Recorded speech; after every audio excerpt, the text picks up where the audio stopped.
Now, as a developer, ChatGPT can be amazing for generating these individual application building blocks. But it's not limited to that. It's not limited to generating new code. Instead, you can also use ChatGPT for debugging to find and fix errors.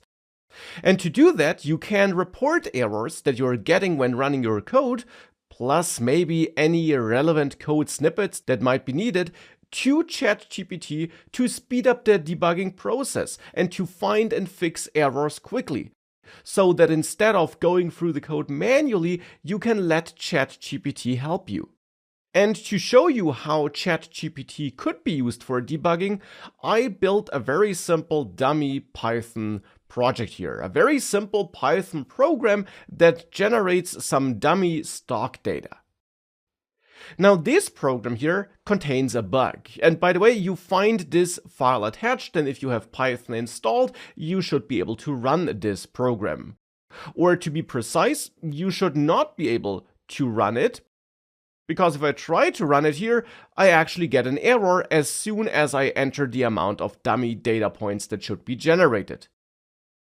I'm getting this error down here. And of course, depending on how well we know this code and on our level of experience, we might be able to tell what's wrong here without using ChatGPT, but we also might be able to speed up the debugging process by asking ChatGPT.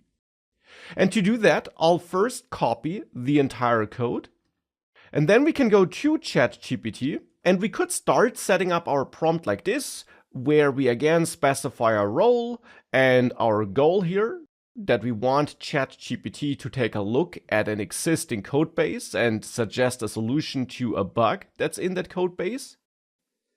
And for that, I then paste in that code base. If it would be a super long code base that might not fit into one single prompt, you of course might want to copy the part that's most likely causing the error. And the error message of course already gives you a hint regarding which part of the code is causing the error, so you could focus on that part.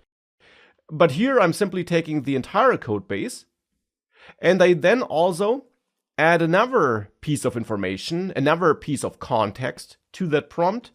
I'll add the error message that I'm getting. And for that, I'll simply copy in this error message. Like this. And with that, ChatGPT is now able to take a look at this code and hopefully suggest a solution that does the trick.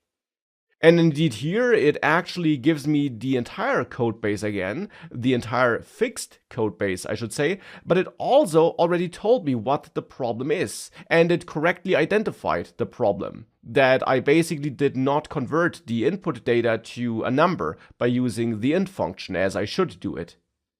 So here it's giving me the updated correct code base, and here's the part where it fixed the error.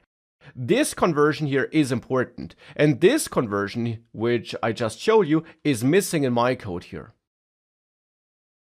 So therefore here, I can now copy this updated code and replace my code with it.